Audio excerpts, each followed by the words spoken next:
What's up, everybody? Welcome back. So, first and foremost, apologies for the lack of uploads over the past week. I was on a bit of a break from PvP because there wasn't too much going on, but we're right back at it because the Kanto Cup is here. And in this video, I'm going to be trying out a really interesting and spicy triple 2016 legacy team in the Kanto Cup. Now, this team consists of Pokemon with legacy moves from way back in 2016. So I've basically got double legacy Pidgeot in the lead with its legacy fast move of Wing Attack and legacy charge move of Air Cutter. Now Pidgeot obviously has two legacy fast moves. The more recommended move is obviously Gust, which was introduced during the Flying Cup last year. But of course, Wing Attack is its original legacy fast move and also has its legacy charge move of Air Cutter.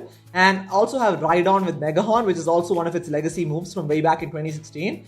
And I've also got Raichu, Christmas hat Raichu with Thunder from way back during the Christmas event of 2016. So this is a pretty nostalgic team comp, brings back memories from the original days of Pokemon Go, from probably the golden days of Pokemon Go, where even just playing the game felt so magical. But overall, this team's actually pretty solid as well, right? It's got some decent balance and coverage against majority of the meta. And even though these are not necessarily the recommended PvPoke movesets, it definitely provides some interesting coverage and can sometimes catch a few people off guard there. So like I said, some really exciting battles in here. And let's just get straight into it. Okay, moving on to the first battle here. And also, this is actually the first Pidgeot, Rhydon, and Raichu that I dexed. So it's kind of surreal to think that I'd be using them in Go Battle League like over 4 years down the line. But we have Pidgeot into an Alolan Marowak here. Pretty positive matchup this because both of Alolan Marowak's charge moves are double resisted. Of course, Shadow Bone is double resisted because of the normal typing, while Bone Club is double resisted because of the flying typing. And typically most Alolan Marowaks which run Fire Spin as their fast move don't run Fire Blast, so which is pretty good. So I'm going to go for the Air Cutter here. Don't want to go for Brave Bird and lower my defense. I'm hoping this gets the shield, but they do let that go through, which is absolutely fine. I'm going to try and build up to another Air Cutter here. But they're able to get to a charge move first. Absolutely fine. It's probably just going to be a Shadow Bone, which is definitely not going to be enough to KO. And I'm going to try and completely farm it down here. But then again, those fire spins are really adding up, right? So I'm going to throw the Air Cutter right now because I want to maintain switch advantage at the very least. So yeah, we do take out the Alolan Marowak here and they come in with their Alolan Graveler and this is perfect, right? We have Rhydon in the back, which is an absolute wall to Alolan Graveler because these Mud Slaps are doing double super effective damage because of the Rock and Electric typing, and everything Alolan Graveler has is resisted by Rhydon, right? Because of the ground typing. And now they make a switch into their Snorlax. I'm going to go into my Raichu here, and the thing about Kanto Raichu is that it has access to Brick Break, which is going to be super effective against Snorlax because of the normal typing. And also, unlike Alolan Raichu, it doesn't have the Psychic sub-typing, which means that you're only taking neutral damage from licks, right? So I'm going to shield this up because my Rhydon doesn't need any shields to go up against their Alolan Graveler. So might as well use these shields on Raichu here. I'm going to go for another Brick Break. I'm actually going to overfarm a little bit. I'm going to let this one go through because Body Slam is not going to KO from this range. It is going to do a lot of neutral damage, but I should be able to get to 2 Brick Breaks here. I'm going to build up to 2 Brick Breaks and then go back to back here. So it's probably going to get the shield from the Snorlax. Yeah, it does get the shield there, which is fine because we have another one ready to go. Let's see if this gets the second shield from Snorlax because, yeah, probably going to get the second shield as well as it does there. And now I'm actually going to switch into my Rhydon to make sure they don't farm me down. And we still have a shield as well. I'm definitely going to shield this, right? Because a move from Snorlax would definitely do a lot more. And this could be superpower. And luckily we shielded the superpower there. So that's really good. I should be able to farm down. But they decided to give up the match there. So, Alolan Graveler basically has no play against Rhydon. And that's the thing. There aren't too many ground types in the Kanto Cup meta. There is your Kanto Marowak. Obviously, I think having ground types is like very sort of useful, especially when you're going up against Alolan Marowak, Alolan Muk, against electric types like Alolan Raichu, and probably something like Alolan Graveler. There aren't too many steel types as well, but probably something like Alolan Sandslash as well, right? Which is why I think Rhydon is probably I think it could be a bit of an underrated pick as far as the current meta is concerned. So, anyways, moving into the second battle here, we have Pidgeot into a Victory Bell. Pretty positive lead this. It's a Shadow Victory Bell. They make a switch into the Alolan Marowak, and I'm actually going to switch into my Rhydon here. The reason I switch into Rhydon is because Rhydon has a terrible matchup against Victory Bell because we're double weak to Grass because of the Rock and Ground typing. And I'm going to let this one go through here. Bone Club is going to be super effective because of the Rock typing. And then this is where I make a bit of a mistake here. I overfarmed a little bit. I should have thrown the Surf right away because I'm forced to shield right now. But at this point, I'm going to try and completely farm this Alolan Marowak down. But I realized that they could probably get to a Bone Club. So I'm going to throw the Surf right away here because I don't want to invest another shield in this matchup. And yeah, Victory Bell is probably going to come back in. But they actually come in with their Lapras. Now this is fine. Again, we're taking super effective damage from Ice Shard, but I'm able to get to a Surf just in time here. Now Rhydon also has access to Stone Edge, so I'm really hoping this gets the shield. It does get the shield, which is fantastic, right? Because at this point we have switch advantage, and I can line up my Raichu against their Lapras, and then I can line up my Pidgeot against their Victory Bell, right? I'm gonna probably shield this because this could be Ice Beam, and it's a good thing we shielded that because Ice Beam would have done a lot of damage. And I'm expecting them to switch out at any point in time, and they make a switch at their Victory Bell. This is perfect. Immediately going to go into my Pidgeot here, and then go for the Air Cutter as soon as possible. The reason I don't want to overfarm is because Pidgeot is relatively glassy, and we're taking so much damage from Razor Leaf. Air Cutter does one-shot it. It's absolutely fine. We have loaded energy on Raichu, so I'm actually going to build up to a Brave Bird here. I'm really hoping I can get it. And I'm just going to go straight for the Brave Bird right now. This is either going to get the shield from the Lapras or take it out. And even if they shield, we still have a Thunder on Raichu, right?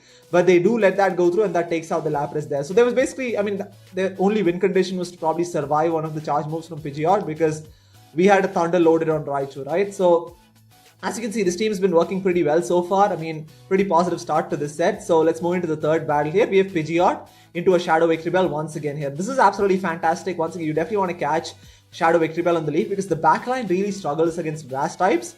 But they are still staying in, which tells me that they probably don't have an answer to a Pidgeot in the back. I'm going to completely farm it down here. I'm definitely going to shield this because even though Leaf Blade is resisted, it's still going to do a lot of damage, and I don't want to find out how much it's going to do at this point because I want to preserve the health of my Pidgeot a little bit more. And they come in with their Snorlax, right? This is definitely not an answer to a Pidgeot because Lick is double resisted because of the normal typing. And I'm going to go for the Air Cutter Shield Bait here. And it does get the shield, which is fantastic because at this point, I'm going to go for the Brave Bird right now. This is a Shadow Snorlax, so it's relatively glassy and it's going to do a lot of damage if it goes unshielded, right? Let's see if they decide to shield. They actually double shield, which is absolutely fine. And it also ends up being a CMP, which is best case scenario right now because they didn't overfarm luckily there. So Pidgeot does go down. I'm going to come in with my Rhydon here because we are resisting those normal type moves because of the rock typing. But this could be superpower. So I'm actually going to shield this because I don't want to risk it. And it is superpower, so it's a good thing we shielded that. And then they make a switch into that Pidgeot right now, and this is perfect. I'm going to come in with my Raichu here, and this is GG's at this point because those flying type moves are resisted because of the electric typing. And this could be Brave Bird, and it's still going to do a lot of damage, right? Raichu is extremely glassy in the Great League. That almost one-shots. Luckily, we're able to survive with a little bit of health there. And I'm able to get to a Thunder here. This is easily going to one-shot the Pidgeot. And then, yeah, it's pretty much GG's at this point, right? Snorlax is going to come in, but we have Megahorn ready to go. Let's see how much Megahorn does, right? This is actually one of the few opportunities I got to land a Megahorn.